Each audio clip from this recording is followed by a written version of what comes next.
Hello! Welcome to the BTS for this hologram video. First off, what you want to do is just set up your filming station. It doesn't have to be fancy, it could be just like this. And then for step number 2, just act out the scenario. Step number 3, now go ahead and do a screen recording of whatever you want to interact with. I did it here through my iPhone. If you want the steps, I do it exactly here. Okay, now step number 4 is just to export that screen recording. Sweet. Now, step number 5 is just to overlay that screen recording. And I'm just going to cut through a lot of this dead space just because I'm trying to pace my finger movement with the screen and how it should react. Again, just take your time with it. It does take some time. If you want a little shortcut, press M for markers. That'll help it a lot.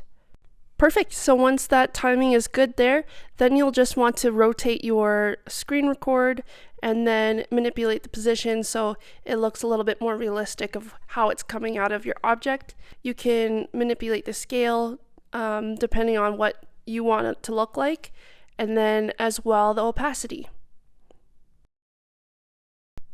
Now what I'm doing here is creating keyframes. They have little stopwatches by position and scale that I'm using in order to make the object look smaller to bigger when it comes out of the watch. So I started off with the ending position of how big I wanted it to be, then scrolled to the left to the beginning of my footage, and then I scaled it down to 0, but I positioned it into the watch face so that it looks a little bit more realistic. Now, in order to manipulate the footage itself, kind of coming in and out of the watch, you'll have to put on the basic 3D effect you can find in your effects folder, drag and drop it in there, and then you'll play around with the parameters that has lined out here. Now, if you wanted to do the same thing that I did by combining one file, which was my Instagram feed, to my profile picture, then I just lined them up together on top of each other, and that way I could see a little easier what the dimensions need to be for my profile picture, and then that way I can rotate it as I need to as well. Okay, so now step number 6 is just to adjust the footage to how you like it. So if you wanted to crop out some of the image, you can by going to your effects panel and then typing out crop and dragging it and dropping it onto the footage that you want it to be on. Here I only needed to do the top and bottom, but feel free to work around with the right and left if need be.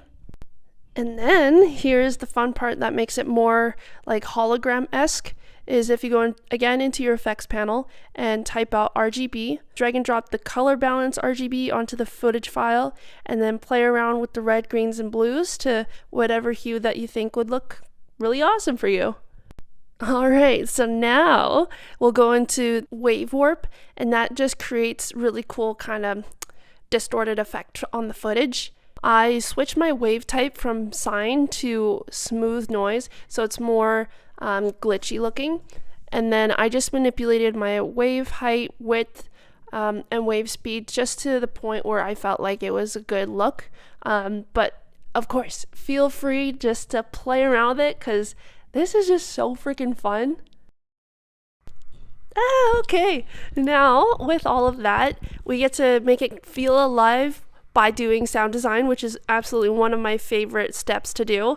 I just downloaded a profile that has glitch sounds in it, and I just listened to it, thought whichever one that I think would suit it, and then I just played around volume, placement of the timing of like me clicking on the watch, and then me scrolling through, and then it glitching out. But yeah, really feel free just to have fun with this part because it will make it feel so much more alive.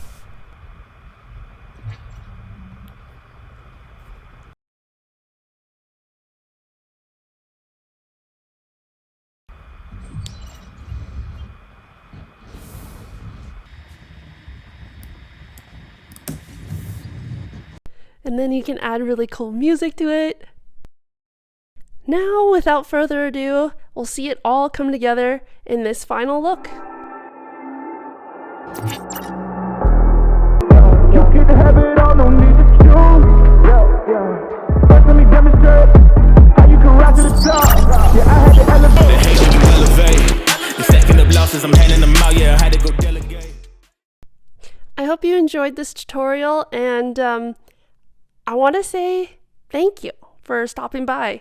I had a ton of fun making this video, and I hope that you give this a go if you're interested in a little bit more of video editing and these cool kind of visual effects.